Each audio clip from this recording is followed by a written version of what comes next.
So I made this in about 10 minutes, 15 minutes from this, right? From that object, right? I was just fooling around making an object. So we'll talk about how to go, we'll talk a little bit about how to deal with some things in Illustrator to make cooler looking objects if you want to use those as a base for starting to, you know, make stuff.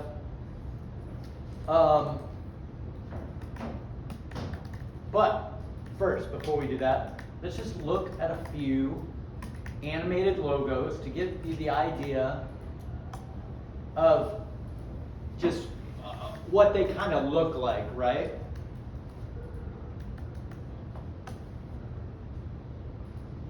You know, the thing about everything in motion graphics, it's really about,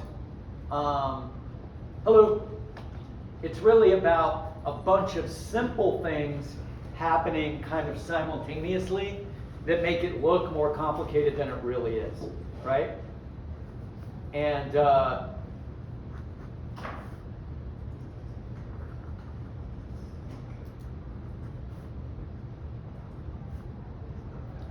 that was kind of cute. I will talk to you how to flap butterfly wings and fly butterflies around shortly, next week. So what program are we going to use to design this? After Effects. After Effects, okay. I mean, it's all going to be just, you could do almost everything. If you're more attuned to like just staying in After Effects and seeing what you can do with lines and shapes and typography, you can do it all in After Effects. Or if you feel like you need some graphics, you know, like this was made in Illustrator first, right? How did they make that logo? Everything's After Effects except for the little bird, right? So they probably went to Illustrator and they went, what do I need? I need to grab my pen tool and make a little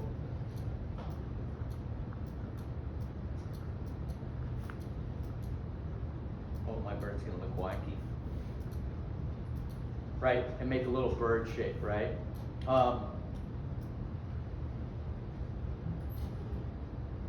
Sorry. Well, I'm going off the rails. Okay. You know, they made a shape like that, and they probably made a triangle, which is easy to make by going to the polygon tool, clicking it and saying I want a 3-sided polygon. And then they made that magenta. So then when you take it into After Effects, it's going to be 3-sided? What? Yeah, like what, so what they did, they needed 2 shapes, right? They needed the wing shape and they needed the bird shape. So they probably made that in Illustrator. And then they put those together. You could probably do the eye in After Effects, but you know, maybe they needed a white circle for the eye, it looks like. So ellipse tool, white.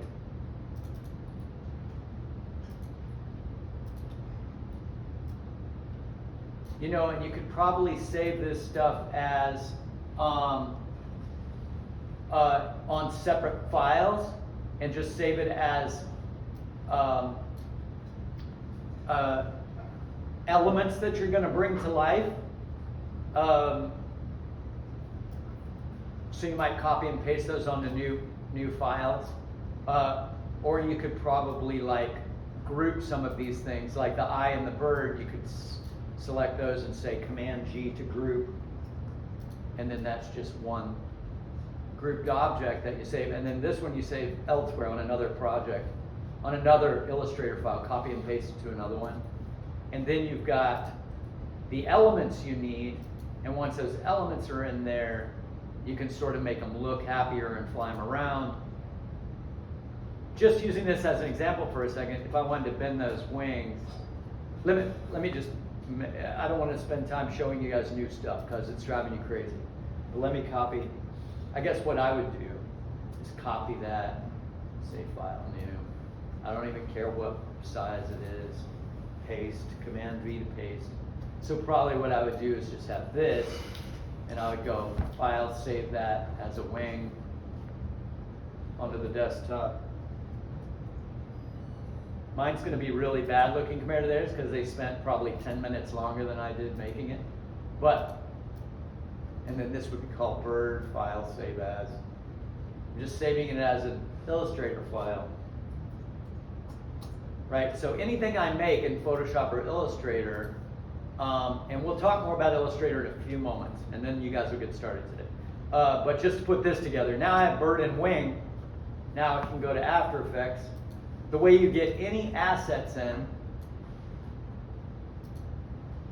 you know, I got a new comp. My project folder is where I gather my assets, so I need my bird and wing file to be there. So I'm going to right click, import file. Let me get my bird, open it as footage. Okay, there's my bird. Yay.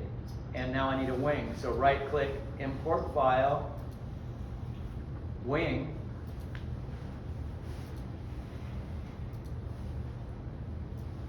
Whoa, too many things. All right, bird and wing, right? And I need, probably I will, if I was gonna flap these around, I would probably move my center point. We know how to do that, the letter Y. I'd move the center point to the place where the wing touches the bird. And maybe just give that a little rotation. And then if I need another one, I'll duplicate that wing, Command D. You know, now I've got two. Probably I'd put one on the back of the bird, so I'll drag that down to behind it, right? So now I have two bird wings. Maybe I can make them slightly, so what they did was make everything see-through a little bit, so it looks kind of mysterious. So select them all, O for opacity, or open up the transform controls, knock the opacity down of all of it just so you can see through it a little bit. It looked like that's what they were doing. Oops, sorry. Right, so they can see through it. It makes it look a little more mysterious. And then they're flying it around a little bit. Kind of cute. It even goes sideways in 3D, which we'll talk about that some other time. But here I am in After Effects. One way you can make things flap in a more nuanced way, I'm getting way off track, but it's okay. Find my wing. Which one am I talking to? I could use this thing called a puppet pen tool, which is a little pen. If I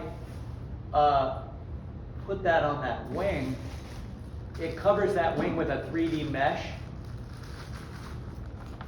And what I can do is literally put a couple little pen tools, pen points, those are anchor points.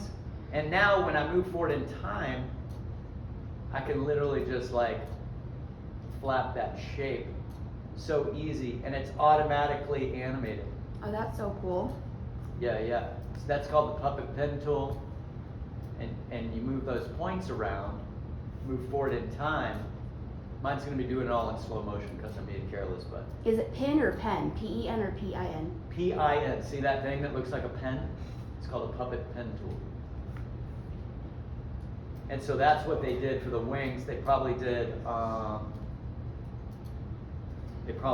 puppet pen tooling, which is a great way to get organic animation, right? And then, one thing that we really need to talk about, you've got to parent the wings. So parenting works like this. If I had a bicycle and I needed the bicycle tires were separate graphics and they need to always be rolling, but I needed the whole bike to go somewhere, I have three files: the bicycle frame, tire 1, and tire 2. Tire 1 and tire 2 are rolling, but when the frame moves, they have to stay on the frame. So that's how parenting works. You animate the tires to roll or the wings to flap, and then you parent them to the frame. Then you can just move the frame around and the tires are still doing what they're doing. Does that make sense? So in that case, I'd flap the wings, but I need to use this. See where it says parent and link, the little spiral? I would grab each parent pick whip, that's called a parent pick whip, and I would pull it down and make each wing attached to the bird. So I'd go parent pick whip 1 to bird, parent pick whip 2 to bird. Now when I want to animate this, the wing is going to keep flapping, right? But the bird is going to fly. So now all I have to do is animate the bird. What scale, position, rotation, anything I do with the bird, let's start small. Go forward a little while it's flapping so it gets big. I'm just animating the bird, right? And then it flies.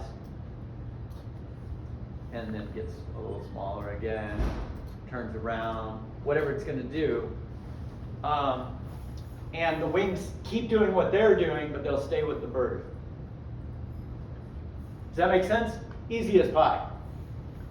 So, let's look at a few more, just to look at some, just to get some of these things in your head. Some are just typography. Some are, it's very common to have a logo and type that works together. That one's very simple, but the lines just build themselves.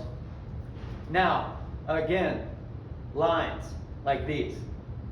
Lines that reconcile into type. That's pretty cool. But just to remind you from the other day, lines. If I want lines flying around, I'm going to make a line with the pen tool. With the actual drawing pen tool. Make sure nothing is selected so you're not accidentally doing masking. If I draw a line, right, I specify how skinny it is. But remember, that was a shape layer we were playing with at the end of the other day. And the word add under the shape layer is where I do trim paths, right? So I do trim paths.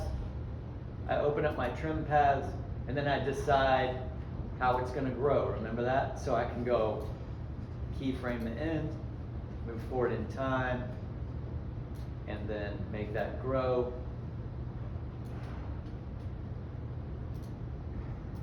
Right? And then I can make it erase itself by doing the other one, the start. So I'll keyframe the start, move forward in time, make it erase itself. So you can have lines flying around pretty readily, right? That's how you deal with lines. Fast or slow, they can be also see-through, they can be thick or thin. One cool thing about lines that make them look better is open up the stroke in your line. And what I always do is change my capping to a round cap, makes your line look cooler. And I also do tapering, because tapering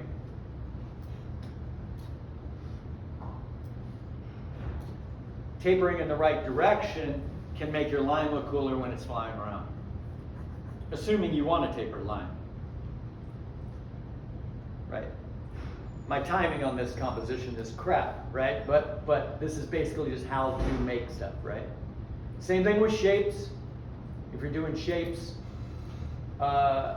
shapes are also shape layers, so you have the add. So if I needed a circle here, I could put trim paths on my circle using the add. Open up my trim paths, and I can have it grow and shrink, right?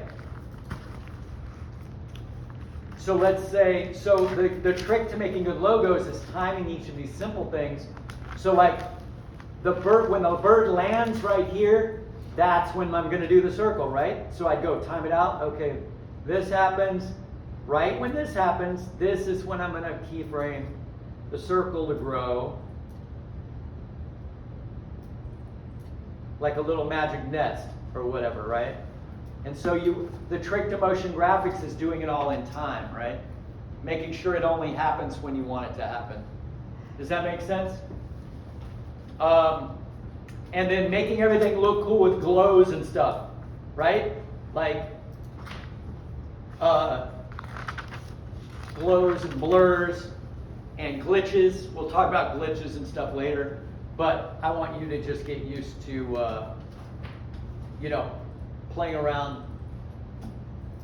Is that the comp? Oh, that's the comp. Playing around with imperfection glitches, make something blurry for a moment and then clear, make something overexposed and then clear, make something turn a different color and then a new color, make the RGB, that's RGB glitch, which we need to talk about, but that's you have to actually make 3 different versions of your typography or your object, and then you make one a red, one green, and a blue, and then you just move them and then move them back. That's how you do glitch. So that just makes things a little more exciting. And the way you do that, of course, is with things like, if I wanted this to glow, let's say the circle grows, and then that circle needs to glow. So on that circle, I'll go Effect, Stylized Glow, bump up its glow radius, so it looks like it's emitting light. Anytime you duplicate a glow, so you hover over an effect and go Command D, it'll duplicate it and make it twice as bright, twice as strong. So I can make it really bright. So now I have a glowing element, which may or may not be more interesting, depending on what you're trying to do. Nice, simple stuff, right? So what I want you to do today is just take what you already know, experiment with your typography. Just one last thing and I'll be quiet. Type.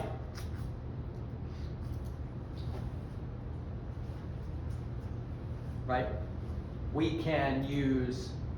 know that we can use masks to unmask. So I could use an ellipse, put it right here, open up my mask and keyframe mask expansion. And then that is one way of revealing type, right? So now right when that hits, then my words come out, boom, right? So you're just timing things in time, right? Masking, or if I don't want to mask it and I want to spend a little more time, whoa, what did I delete? There we go. I can do the write on. Remember how we were going Effect, Generate, write on? Write on is where I put this center point where I'm like I was writing my word, making my brush size big enough to cover it, and then keyframing brush position. Give myself a little more preview time so you can see it. And then you go frame ahead, move that center point, frame ahead. This is totally laborious, but it is kind of good to practice. I'm only going to do the S, but you get the idea. Move ahead a couple frames. I think, even though I've driven you guys crazy by talking at you for 2 days straight, I think that you actually know more about this program than you think you do. And when you start just making stuff that you're not being graded on, just make something cool and see what happens today. I think you'll discover that you know a lot more about this than you think you do.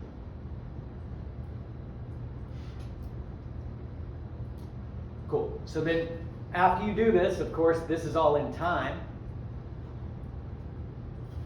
And you change it from on original image to reveal original image. And then that becomes a writing. That's where your words write themselves. So you can use write on, you can use any kind of creative masking, you can use the puppet pen tool now that we know how to warp stuff. Okay, last thing, Illustrator. If you want to use Illustrator files, let's talk just a little bit about shapes. The coolest thing about making shapes in Illustrator is the Pathfinder window. So let me talk about that. It's just got these couple simple buttons. Now this is an Adobe product, just like all Adobe products, it has floating tabs, right? If you don't have a Pathfinder window, you find it under every Adobe product, you find all your tabs that you need under the word window. They're all right here. Photoshop, Illustrator, After Effects, all your floating tabs are found under the word window. So if I don't have Pathfinder, I go Window, Pathfinder, and then I have it. So now, here's how the Pathfinder works. If I make a shape, it's like cookie cutter stuff. It's cool. If I have two shapes, and I want to cut one shape out of another, I lay it over it. Oops. I lay that one shape over another, select them both, and do minus front. Boom. Now I have a whole new shape. So you can get real creative with that.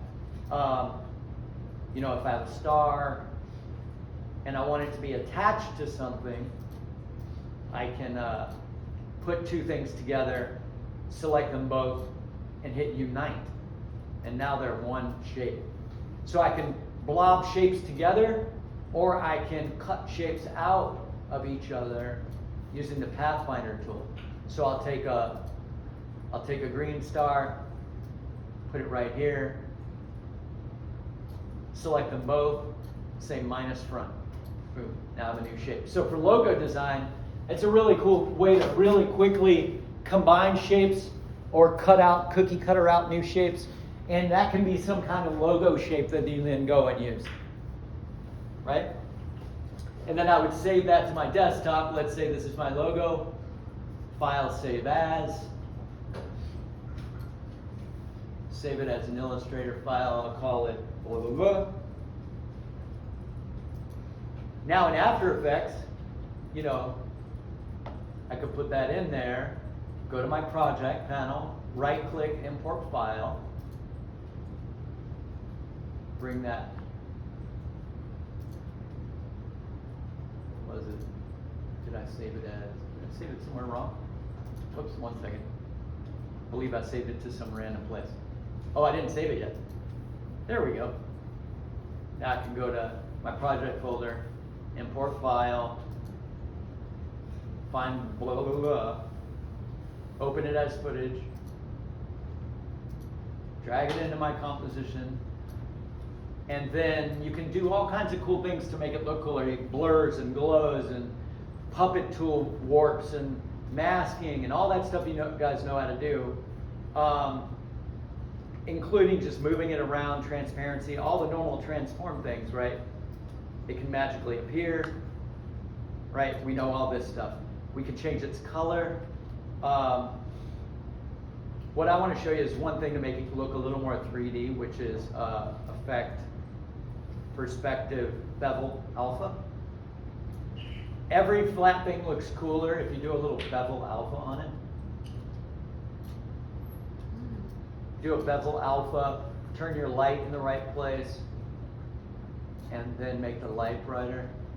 You can really make things look like you can make flat things look like they're more 3D. That's a very typical logo design trick to do. See how that makes it look a little bit cooler? So, that happens to be on a page that I gave you the other day called Logo Fun that we haven't done yet. But anyway, does this make sense to you guys? We know all this stuff now. We can jam. So today, just make a mess. I'll play some music for you. I'll come and help you if you're trying to do something and you can't figure it out. Don't even worry about your project. Just make something that you think is cool with what you already know how to do. And we'll see what comes out of it. And maybe I'll show you when you're done how to render them into videos, and we'll look at them as videos if we want to. But maybe it's just a day to practice what I've been talking to you about. So if you learn 50% of what I was talking about and use 50% of it, that's fantastic. We've only been doing this for 2 days. If you have been looking at tutorials on YouTube at home and you're like super good at this, well beyond what we've done with the class, then use all those new things that you know. It's like use whatever you want to, do whatever you want to, and see what happens. It'll be very interesting to see what people come out with. It can be related to logo, or it can be or not. Maybe it's just like brainstorming before we do our official logo project. Does this sound all right today? And the good thing is you don't have to hear me talking at you for 3 whole hours, which I'm sure is driving you crazy for a few days. If you have questions, let me know. I think that the best way to learn this stuff is to play with it. Screw around with it and see what happens. I will probably up here continued. I'll put a lot of this stuff on Moodle, by the way, for the weekend. If you just want to see if there's any motion logos that you think are cool, they kind of lead you into ideas. Finding these sort of 50 cool motion logos or whatever, they often can give you ideas about something you might want to try. But the trick is, it's an art form that unfolds in time. So basically, if you make one simple thing happen, and then that leads to another simple thing, and that leads to another simple thing, when it unfolds in time, it has magic to it. You know what I mean? Any questions or thoughts? Are we okay? We good? You guys seem a little somber. Are we all right? Do we feel like we've picked up on this stuff enough to be able to do this? Cool. Good. Don't be somber. Stuff's cool, man. All right.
I don't know if these are any good, but this is like 100 motion logos.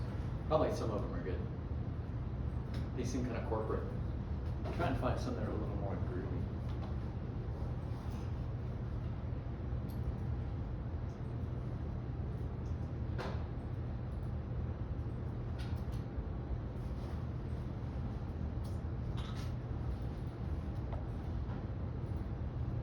If there's something that you're totally trying to achieve and you can't quite remember how to do it, that's where I come in. You can ask me how to do it, and we can like work on it together if you want, or I can just solve little problems if they arise.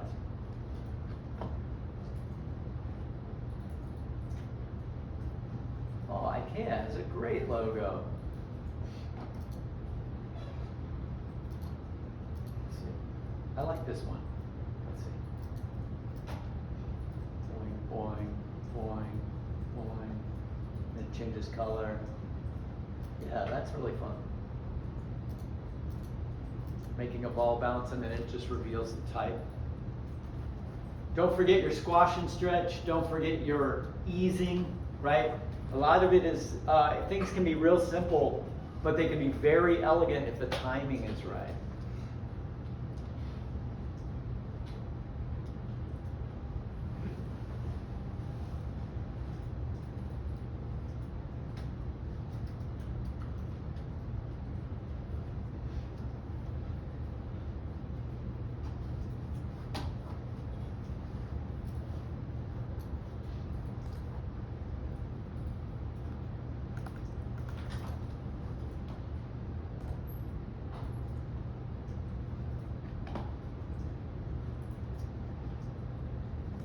Once you learn the puppet pen tool, puppet pen tool is a dangerous man, because what the puppet pen tool does, it puts a 3D mesh around any graphic or word or whatever, and it allows you to literally just move it around like an animator, like you're playing a puppet show, which actually is an incredible amount of power for. Don't look at the logo. Are you looking at tutorials? No. Oh, okay. You don't have to do tutorials. You can ask me. I'm looking at, I want to do a flame logo that has like a, has 2 letters inside of it. and some just looking at different animated flame logos. Oh, cool. Okay.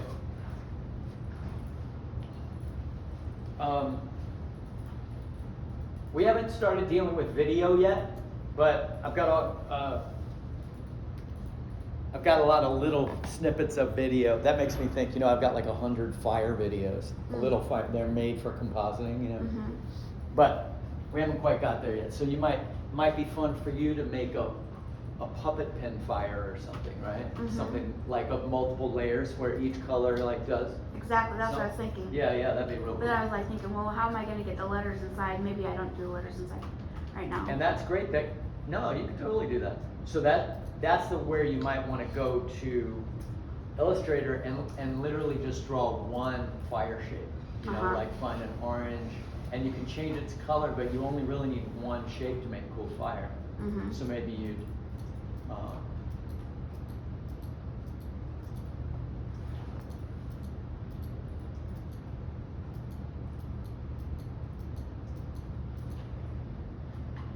probably want to be more careful, but even just with one shape, that could be a million different things moving and puppeting. Oh, actually, I wonder if it wouldn't be better to make it, here's how I'd make it for real. I'd make a circle, make it a more flaming color here, just as a good starting point. I would make a circle. I would grab the direct selection tool and pull this up. And then I would turn that sharp with my convert anchor point. And then because with the puppet pen tool, so this is my generic shape. And now when I bring that into After Effects, I can have that do this. It's super easy. And then I would lay another shape and make it a different color and do it slightly different. And when you stack a bunch of them up, they're going to be a cool little animated fire. That's one way to do it. What? How did you make it to the point though? I went like this. Make a circle. Mm-hmm. Use the direct selection tool, which is the white selection tool, to grab the point and pull the point up. And then change it to a sharp point by right here, convert anchor point. Oh, okay. That'll change it sharp. Okay. That way you have a nice, clean, logo-looking starting point. And it's generic because it's stiff and still. And so when you start making them all go like that, you'll have a nice starting point where they all look good. I'll build it real fast. Oh, you can make them all see-through. You can make them all glow. They totally look like cool fire. Yeah, that's what I was thinking. When you said glow earlier, I was like, oh, that's going to be. So I'll call that flame, save it to the desktop. Go to my project folder and make a new comp. Bring in my flame, import file.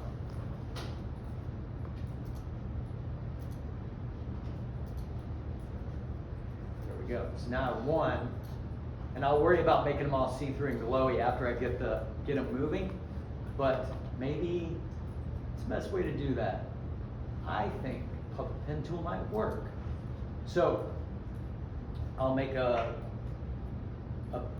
one that locks the base.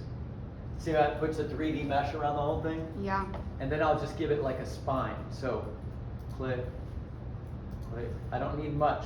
I just need a couple points. And then what you have to remember is you have to move forward in time each time you make a change. But literally you can just grab these and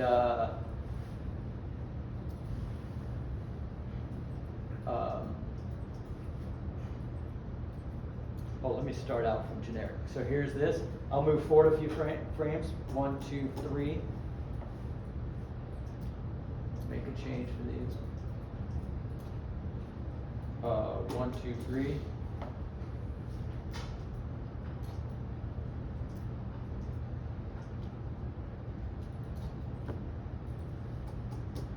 I think I'm gonna end up making it look like an octopus, but we'll see. It seems more a little octopusy right now, but we'll see. Move forward, 1, 2, 3.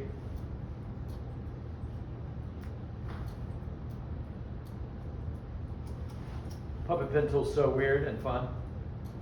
If you guys just screw around with the puppet pen tool all day, that's okay with me. 2, 3. Always moving forward in time, right? Okay, so I have something like this so far. I might, and that might look cool. Maybe what I'll do now that I just have it moving, is I would duplicate it. First of all, I'm going to knock its opacity down so I can see through it. I'm going to put a color correction on it. I'm going to do everything to my first flame before I start stacking them up. I can put a glow on it, effect,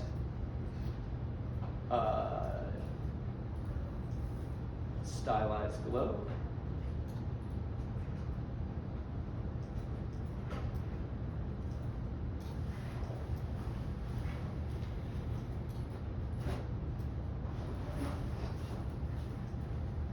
Just want to make it a little hot looking. I think I'm going to duplicate that glow. Command D. There we go. So there's one. So now it's see-through and it's glowing and it's moving. And it's already rigged for animation with the puppet tool, which means now if I duplicate it, Command D, each time, each duplication, I'll just go to that one and give it a new animation. So I can go to this one, back to the puppet pen tool. I gotta find my effects. Puppet, find my points. Make this one go different. Go forward in time. And to go forward in time, you're doing what now? I forgot. I'm animating, like it's a... Yeah, but what do you push? Oh, command... Command and arrow command forward? right arrow key.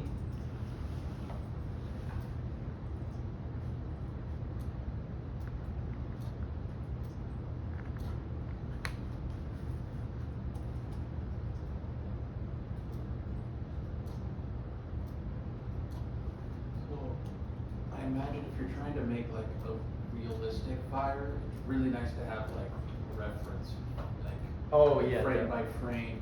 Definitely.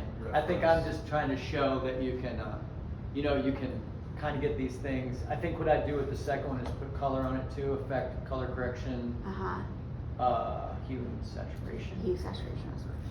And that is just so I can colorize it and give it this second one a different color. Yeah. And, and as they're going,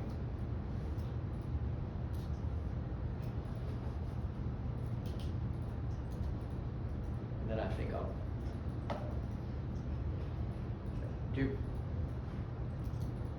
duplicate that. Let's flip that one around. Command D. You could. How did you flip it around?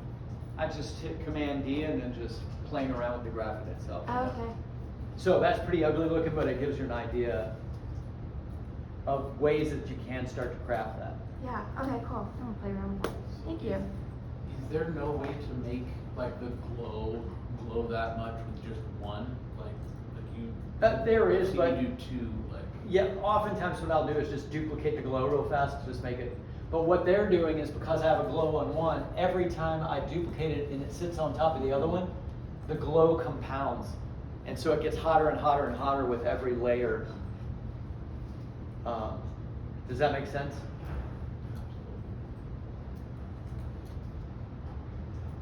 I mean, this is like not great, but I was worried more about just showing you how you can do it, right? Yeah. And then if you're careful, dealing with each of those, you've got scale and position and animation and variety where you can really start to, fool around with them. And all I'm doing is just kind of playing around with them. Super cool kind of play. I'm gonna play.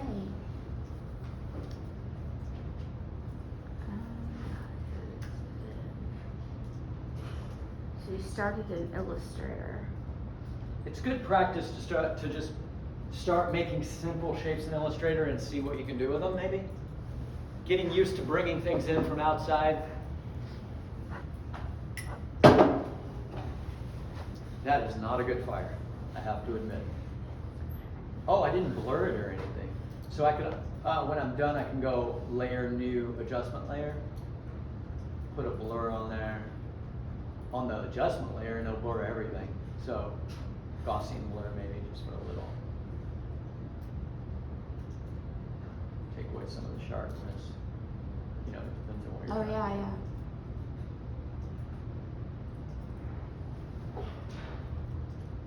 You probably need a few more layers and a few more randomness. It looks a little wonky. It looks like an octopus that's trying to escape from a box.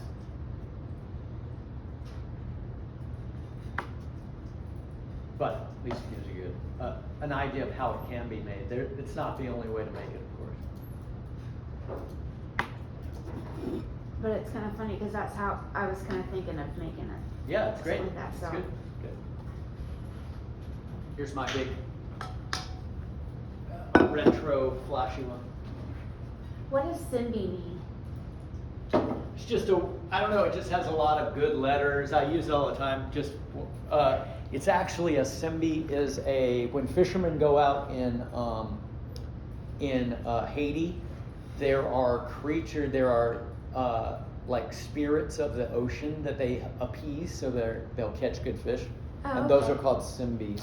Gotcha. So- Cool. It's like not really a mermaid, but it's some kind of like spirit of the ocean. Sweet. How are we doing? Are we okay? Oh, good. Crazy. Oh, with puppet, you're gonna do some character type work. Yeah, that's gonna be great. Puppet pen tool with character stuff is wild. Whoa, an eyeball being stabbed by a pencil. Is that what that is? Oh, it's a gumball machine. Yeah, yeah. Oh, it's a light stick. Oh, yeah, right on. Oh, good. Okay, that's okay. I do. What size should we open in Illustrator? It honestly doesn't matter. I open big 11 by 17s, and it's because I do not care. If it's on 8.5 by 11, 11 by 17. Why? Because this stuff's vector graphics, so it's going to be pretty clean. At least for what we're doing, we're not overly concerned right now. Okay. And you can always change its scale. The reason I work on 11 by 17 is habit, and that just is a big thing. And when Yeah. it goes in, I just make it smaller, and it still keeps its quality. Cool. Thank you. Yep.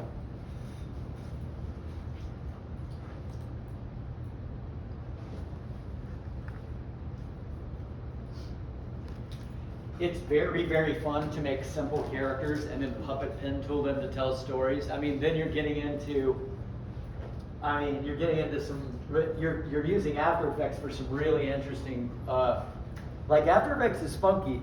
You guys know the Fred Meyer commercial with all those corporate looking characters, those simplified characters that move around? That's actually 3D stuff, but a lot of people do the same thing in After Effects, that kind of corporate animation, where you draw a simplified figure and then you puppet pen tool it to move around or whatever. I'll talk to you a little bit about rigging characters properly. Some people really do try to use After Effects as a proper animation tool. And you can rig characters if you're careful for pretty good animation, pretty convincing. But it always has a sense of puppeteering to it. It's not quite like drawing frame by frame, because all the characters already been drawn. So it's somewhere weird between traditional and 3D. It's like it lives in a strange space. Where's the circle one at? The circle. It lives in the family of shapes. So if you click any of those shapes and hold it down for a moment, you'll see the whole family of shapes. Oh, okay. Thank you.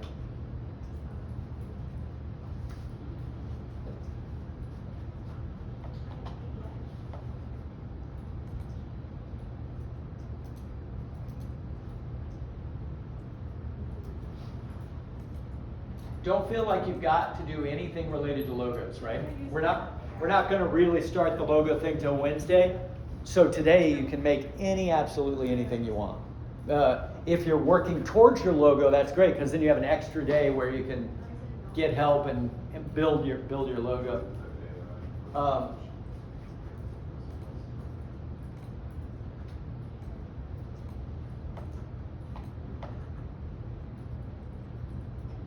I'll tell you, I love this stuff and I love After Effects, but I really love 3D character stuff like, that's, when we get into that stuff, that's where we really start to jam.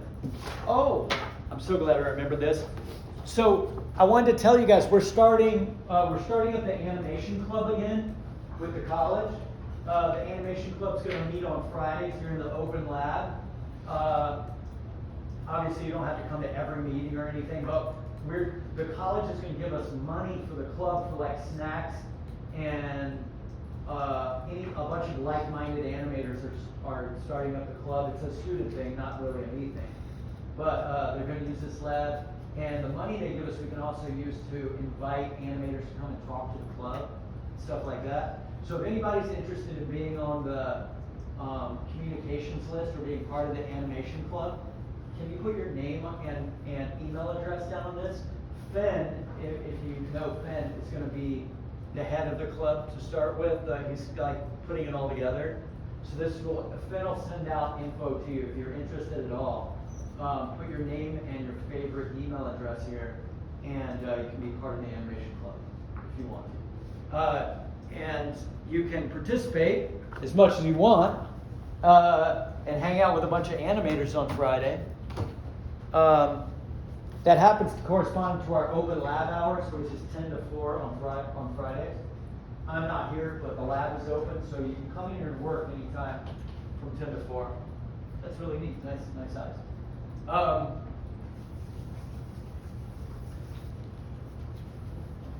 So we'll pass that around. Please write your name and email if you're interested in participating. He's going to get it started in earnest next week. It'll probably be approved the week after that, and then it's a formal club. Is anybody part of another college club here? No? Well, Animation Club is the best one. It's going to be.